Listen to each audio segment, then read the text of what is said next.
Now, at the end of the day, how well your fish go is so much governed by how well your fish get along. Now, fish have their own personalities, and combinations of fish work or they don't work, governed by the actual fish. Not so much what you're told at the fish store, and not so much what you've read in a book or on the internet. Because personalities are personalities, and it really comes down to no more than, will your dog get along with my dog? So it really depends on the dog, and that's for the fish as well. And you've just got to watch out for aggressive behavior, because let's say this particular bristle-tooth tang here is attacking your fish. In this particular case, whenever this blenny comes out, he gets chased. And there was a fox face in here, and he got chased all the time until he actually died. And that sort of behavior is a bit of a red card. Now, the other thing you need to be aware of, if this fish is chasing your fish when you're around, then you've got to assume that he's much worse when you're not around. Because fish are very clear that sort of you're the dominant being as such. And I've made various videos over the years of fish tanks where fish keep dying, and somebody will say, oh no, my fish get along fine.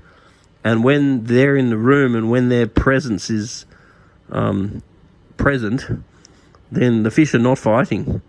But when you put a video camera on the tank and then you go out and you're not present and the fish do not see you, you find that they can be a lot more aggressive. And that's no different to kids. Might be worse when dad's not watching, for example.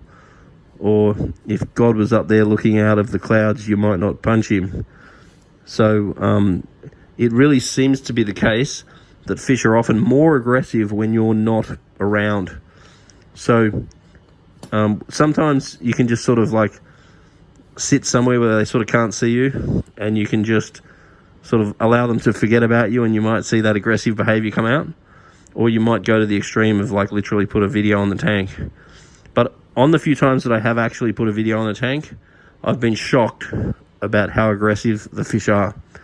And particularly if you do have mysterious fish problems, then don't rule out the fact that one of your fish that you might think is an angel, or you might think is just a bit of a bugger, could actually be a real bugger. So do the video test. It's quite a good thing, and just be mindful that if you do have a problem fish, it's much better to get him out. And that might mean you're up for a rescape.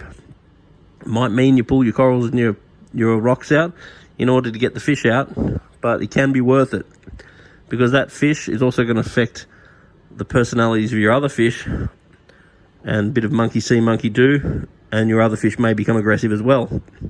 So it really is better to remove troublesome fish once you identify that they are actually a problem.